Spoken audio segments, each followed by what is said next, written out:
ամիսներ շարունակ այս բռնաճնշումների ընթացող ալիքը շատերը գնահատում են որպես աննախադեպ, իրենց բնույթով, տրամաբանությամբ, ուղեկցվում են իշխանությունների կողմից քարոզչական մեծ գրոհներով, գիտենք, որ անմեղության կանխավարկածը ոչ միայն պաշտոնատար անձանց հայտարարությունների մակարդակով է խախտվում, այլ նաև նույնիսկ ազգային ժողովի հայտարարության մակարդակով։ Աննախադեպ են նաև քաղաքալացյալների, ուրեմն ներքաղաքալացյալների բնույթով, հոգևորականներ, մեծահասակներ, կանայք, առողջական լրջագույն խնդիրներ ունեցող անձինք, զոհվածների ուրեմն ծնողներ եւ այս ամիսների ընթացքում տարբեր առիթներով ես, իմ գործընկերները, նաեւ տարբեր քաղաքական գործիչներ, օրինակ Արմենին Աշոտյան տեսա հիմա ստեղ չի, ինքն էր դրա մասին խոսում, որ միասնական քաղաքական ձևաչափ ստեղծելու անհրաժեշտություն կա, որովհետեւ համակարգված բռնաճնշումների պարագայում նաև ուրեմն հակազդեցությունը պիտի լինի ինստիտուցիոնալ եւ ոչ պակաս համակարգված։ Արդյոք այս հայտարարության համատեքստում որևէ ընդհանուր ձևաչափ ստեղծելու առաջարկ ընդդիմադիր մնացած ուժերին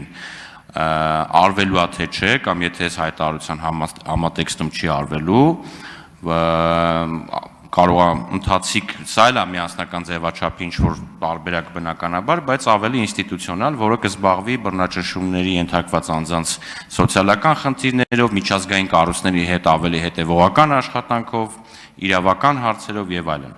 Եվ նաեւ երկրորդ կտոր հարցը, երկրորդ մասը, որը ոչ պակաս կարեւոր է, առաջիկա համապետական ընտրությունների համատեքստում մեր կարծիքով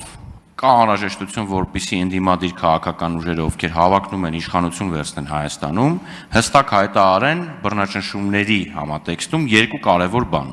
բռնաճնշումների ենթարկված անձանց արդարացի եւ ամբողջական փոխհատուցման հարցի լուծում իշխանափոխությունից հետո եւ իրավախախտների, բռնաճնշումներ իրականացնողների իրավական պատասխանատվության անխուսափելիության հարց, որովհետեւ կարծում եմ բոլորը պիտի համակարծիք լինեն, որ այս իրավախախտները չպետք է ժառանգաբար փոխանցվեն այս իշխանությունից եկող իշխանություններին։ Շնորհակալություն։ Շնորհակալություն, պարոն Հարությունյան, համակարգված աշխատանքների վերաբերյալ քննարկումներ այս պահին ընթանում են եւ իմ գործընկեր Իշխան Սաղաթելյանը իր ելույթի ընթացքում նաեւ անդրադարձ կկատարի այդ հարցին, ինչ վերաբերում է ապագայում փոխհատուցմանը եւ նաեւ պատասխանատվությանը, ես կարծում եմ այդ հարցերը նույնիսկ քննարկման առարկա չպետք է լինեն, որովհետեւ դրանք անխուսափելիորեն պետք է կիրառվեն։